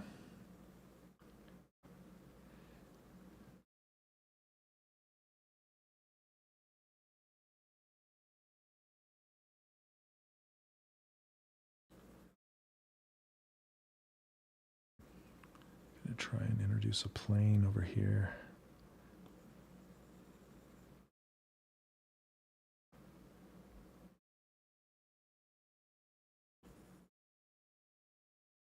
One thing is the pressure sensitivity on an iPad isn't quite as nice as, like, say, a Cintiq or something like that. It tends to, it's not as gradual. I'll be at SIGGRAPH demoing Maya on the new Zen slabs. Oh, nice. I have a Zen slab tablet that they sent me, and I still haven't used it yet. I'm in Britain, so I won't be going to any summits. Oh, we just got back from the UK, Edinburgh, Wales, London. Oh, I saw that. How was that?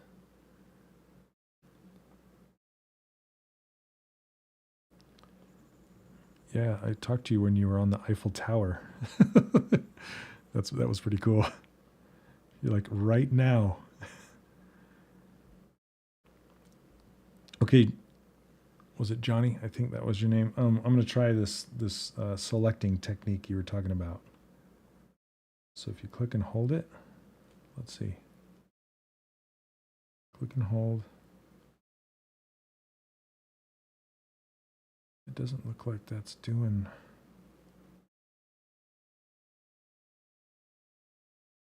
Maybe I don't understand.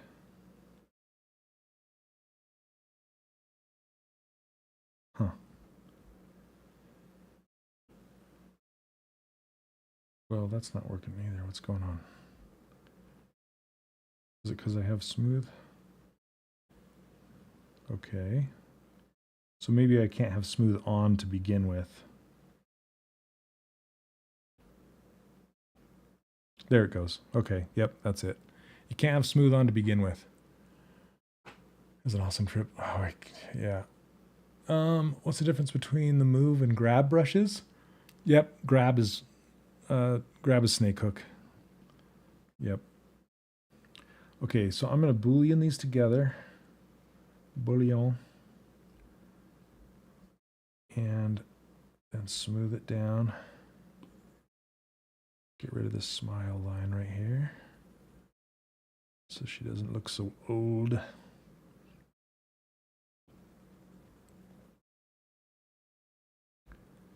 And I want to smooth this little thing right here.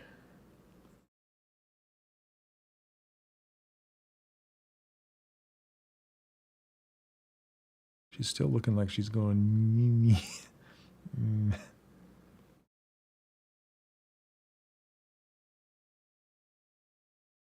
So I got to bring that back. Let's go move. Let's do the silhouette thing. Move silhouette in view.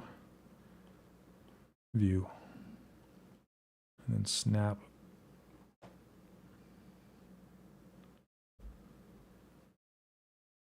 And then just kind of pull this back. That's better.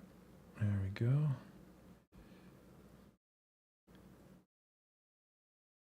Okay. My watch is like, it's time to stand up. You've been sitting too long.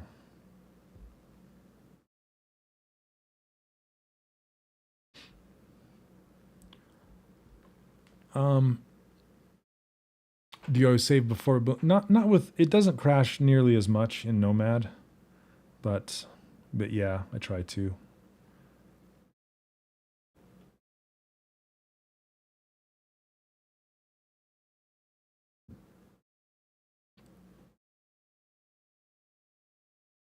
Let's turn on perspective and see what we're looking like here. Yeah, this is gonna need a lot of tweaking. So now I can come in with the crease brush and just kind of fine tune. And if your Nomad does not spin like this, just go into camera and change the rotation from turntable to trackball. And then you'll be able to spin your models all the way upside down and craziness. Can't do it without it.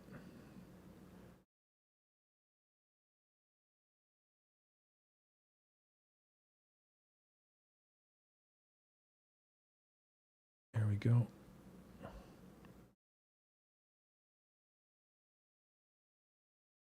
Turn on smooth.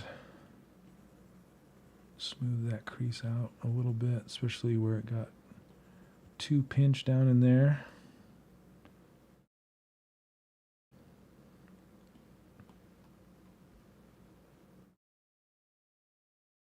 Pull these back out. Whoops.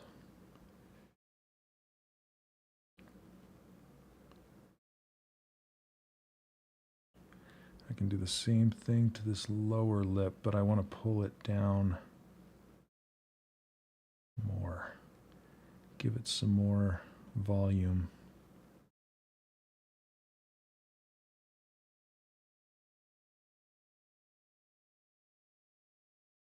And then undercut it under here a little bit more.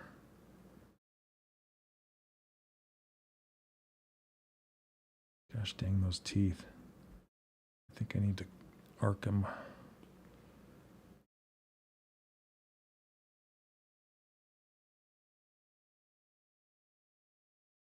Okay. Had no idea about the trackball setting. Yeah, it's kind of hidden in there. My tea is ready. All right, take care. Thanks for hanging out.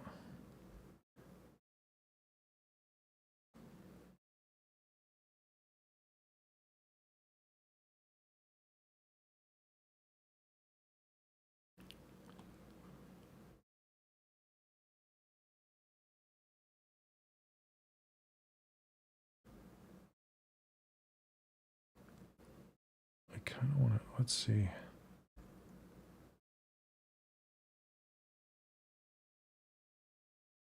Yeah, I'm going to have to really tune this mouth. I'm not liking the way it's turning out right now. It's okay, but it could be better. Okay. Any other questions, you guys? About Nomad?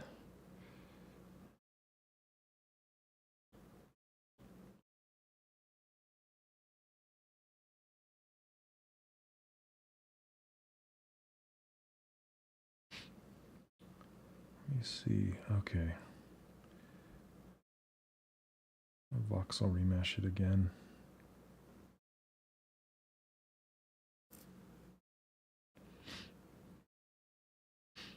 And at any time too, you can decimate it. So if your RAM, usually you can see your RAM up here.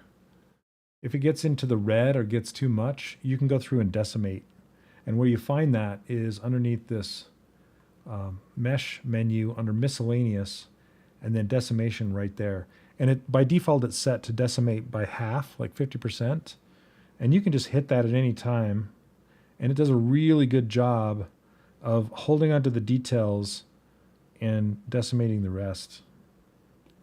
It's really nice. And it will keep polypaint if you have, I call it polypaint, vertex painting. I got to use the proper terminology here.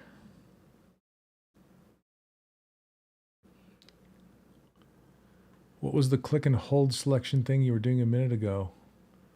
So there was somebody watching that was saying that if you want to select multiple objects, turn smooth off. See smooth down here? If you turn it off, and if you click and hold it with a finger, you can just tap on objects and add it to your selection. Or just click on one thing. Yeah, but if smooth is already turned on, then it won't work. I found that out. And you can also hold down smooth and do a lasso select across multiple objects. And you can multi-select that way too. Super great tip.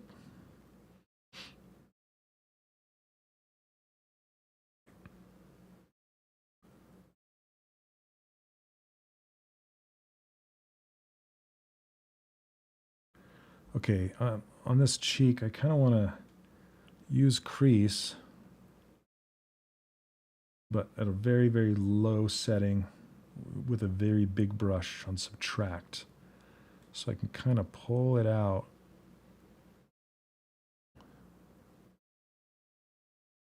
Make sure that's even working. Maybe I didn't have it selected. There it goes.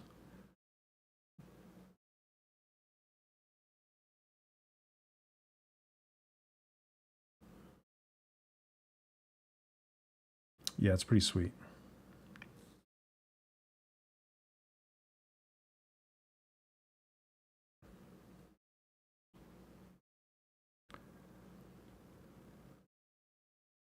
Make sure we got her profile. And I'm gonna take this. What time we got? It's almost 2. Okay. I'm gonna switch over to paint and grab this color here, purple. Let's see. Before I do that, I want to adjust this shape of these brows. They're more like Whoopi Goldberg brows and less like Maleficent brows.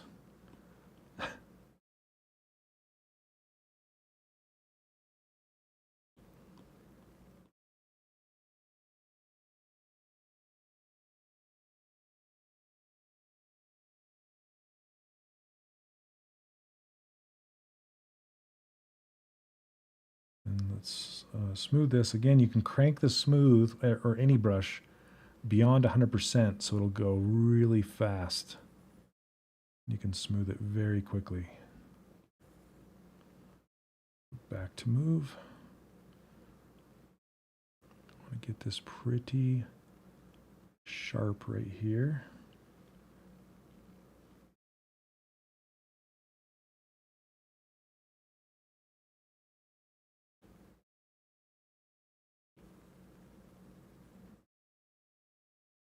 Okay. Do you guys prefer having music or no music when I'm streaming? On my ZBrush live streams, I've kind of turned it off, but I could go find some and have some music going while I'm streaming.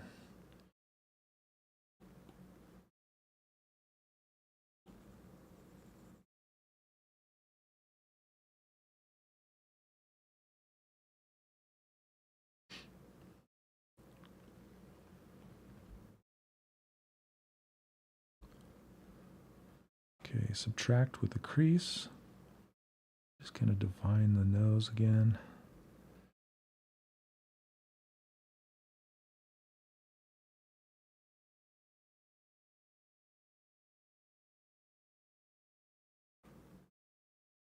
No music, yeah.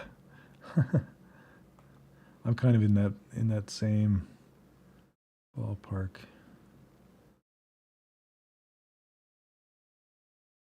So then you can listen to your own and not be distracted by it, I guess. That's too fast. Okay. It's feeling a little more Maleficent-ish.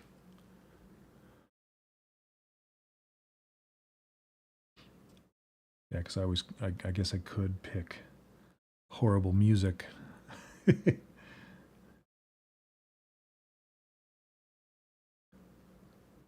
Okay, let's go back to paint and paint the purple. Come on. There it goes. Okay. Now, again, just like in any other program with poly painting or vertex painting, whatever you want to call it, it's dependent on the resolution of your mesh underneath. So if it's really blurry, it means your mesh is too low of density.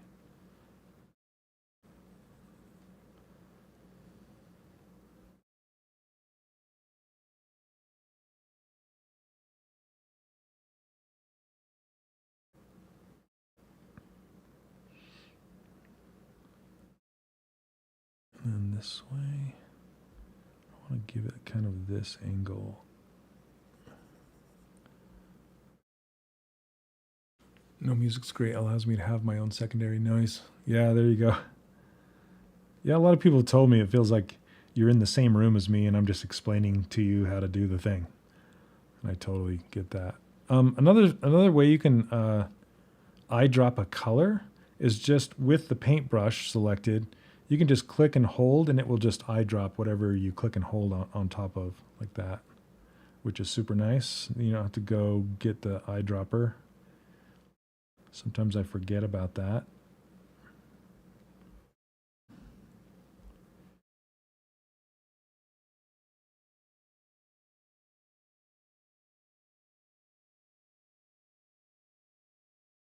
Man, this mouth is driving me crazy. I'm not quite sure what is up with it.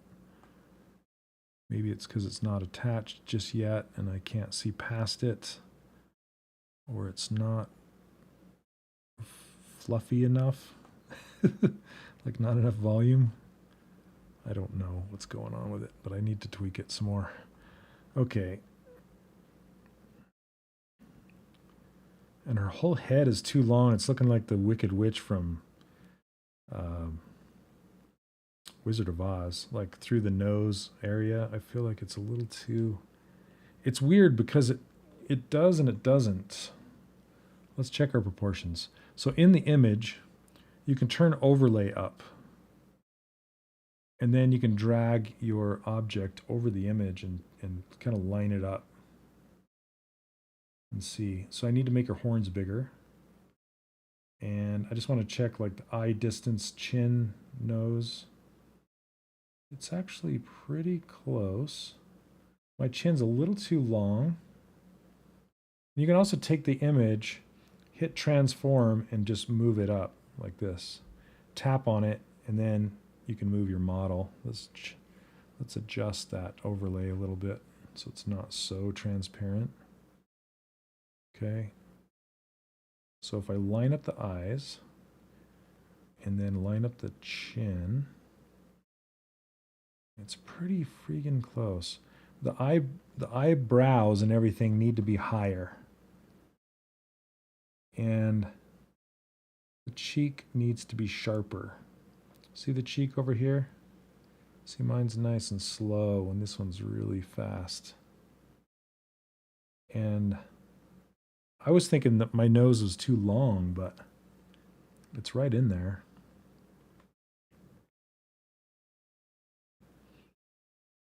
It's interesting because her right eye, the eyebrow is lower. She's doing one of the rock, one of these things where one brow is low and one brow is high. So I gotta kind of match it in the middle. So I'll probably bring those brows down more like this one right here. Yeah. And then pull the cowl. I don't know. The cowl looks okay. I think. Got to paint her lips. Okay. And I think having the collar back behind her head is going to help a lot, and having eyebrows is going to help a lot. So we can get to that when we get to it. But anyway, I think that's going to be it for now, you guys.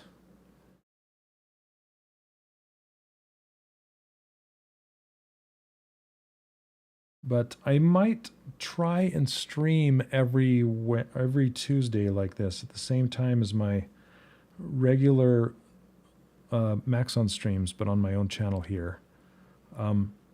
So if you'd like, you can, if you want to be notified when I go live next, you can hit that subscribe button. If you like this video, you know what to do, all the stuff, you know.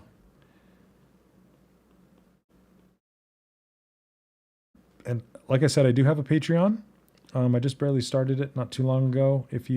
I already have a 2-hour video there that shows you how to make a camel, and that's kind of more of a beginner tutorial. And then I have a 3-hour one coming up that kind of shows you how to make that space girl that I was showing earlier in the stream. So if you want to learn how to make those things, feel free to join the Patreon. It's super cheap.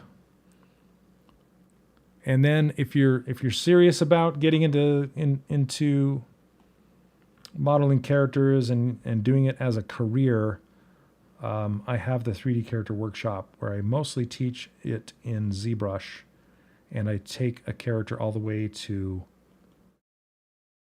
in-game character and show you how to do the retopology, the UVs, everything, map baking, even substance painter, all that stuff. So if you're interested in that, Nomad is more kind of, I mean, you can use it for production, but it's more for like casual users and hobbyists and things like that. But you can absolutely use it for production. And I've been having a blast with it. I'm introducing all sorts of warbles. But anyway, yeah, I'll try and stream again next Tuesday, if not before then, because I have a lot of fun. This is kind of my element. I love to live stream. So thanks everybody for hanging out with me today. I really appreciate it. And I will catch you next time. Until then, happy sculpting. All right, take care, and we'll see you next time. Thanks, Neil. We'll see ya.